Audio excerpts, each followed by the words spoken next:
würde schon gerne mal wissen, woher mein Herz kommt, aber das ist geheim. Luisas Herz hat einmal in einem anderen Kind geschlagen. Dass sie wieder unbeschwert Eis laufen kann, hat ihre Mutter Manuela nicht gewagt zu hoffen. Als Luisa 4 war, ist plötzlich ein schwerer Herzfehler aufgetreten. Ein Spenderherz hat ihr das Leben gerettet. Für uns war es eigentlich immer ein Mädchen, weil es einfach schon passt. Und die natürlich genauso alt war wie die Luisa. Ja, wir uns einfach vorstellen können, dass es einfach ein Verkehrsunfall war. Mhm.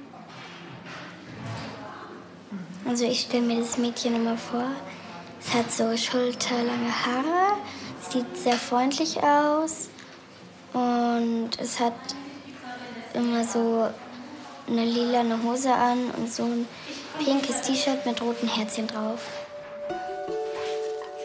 Seit 5 Jahren lebt Luisa nun mit dem Herz von dem Mädchen im pinken Shirt. Im Gegensatz zu vielen herzkranken Kindern musste Luisa nur ein halbes Jahr auf ein Spenderherz warten. 180 Tage im Krankenhaus. Die Holzperlenkette erinnert an die Zeit, mit besonderen Tagen in Pink und Blau. Bis zu diesem Tag am 14. November.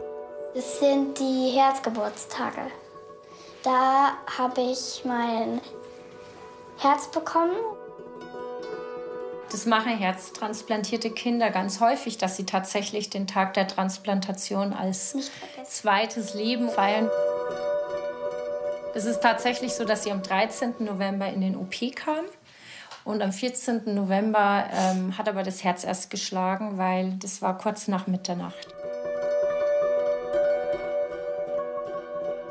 Und da hat auch der Affi Geburtstag am 14. November. Und der ist jetzt schon 5.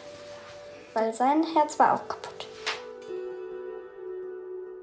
Das Herz, das macht halt irgendwie doch immer so ein bisschen den Menschen aus. Also vielleicht ist es dann doch ein Stück von dem Kind, das da verstorben ist, in einem anderen Leben. Ich mache mir da schon Gedanken, ich habe aber keine Antwort. Haben die Ärzte Antworten? Luisa und Manuela haben mal wieder einen Termin in München-Großhadern. Hier wurde Luisa operiert. So, hallo Luisa. Hallo. Grüß dich. Hallo. Hallo. Dann wollen wir mal... Alle 3 Monate muss Luisas Herz untersucht werden. Es kann immer noch Komplikationen geben. Gut, dann unseren berühmten Schneckenschleim.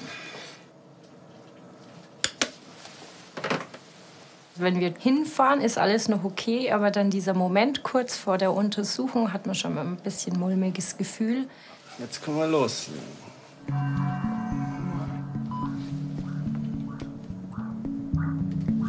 Der Körper kann das neue Herz auch nach Jahren noch abstoßen.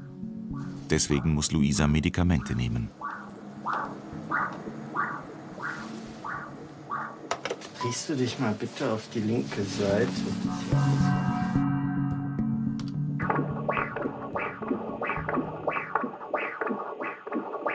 Gut, bis jetzt sieht das alles wunderbar aus. Wer war dieser Mensch, dessen Herz so verlässlich in Luisa weiterschlägt? Immer öfter fragt sie inzwischen danach. Gerade wenn die Patienten älter werden, in die Pubertät kommen, sich dann mehr und mehr auch mit dem Thema beschäftigen. Wer war vielleicht dieser Spender? Wie war er von seiner Art? Was hatte er so für Wünsche, Träume? Übernehme ich Charaktereigenschaften, Angewohnheiten? Da können wir aber klar sagen, nein, sie übernehmen nichts. Sie übernehmen nur ein sehr gut funktionierendes Herz. Ein gutes Herz im medizinischen Sinn. Es wird mit Luisa mitwachsen und mit etwas Glück noch lange in ihr schlagen. Doch die Fragen werden wohl nie ganz aufhören. Das frage ich mich halt auch manchmal. Ob das jetzt ein gutes Herz hatte oder vielleicht ein schlechtes Herz. Da gab es eine Streitsituation im Kindergarten. Und dann lagen wir abends im Bett und dann habe ich doch gesagt, du hast doch ein gutes Herz und du kannst doch verzeihen. Und dann meinte sie zu mir, aber was ist, wenn ich gar kein gutes Herz bekommen habe? Ein Herz von einem Menschen mit all seinen Facetten. Es wird sie irgendwie weiter begleiten. Das freundliche Mädchen im pinken Herzchen-Shirt.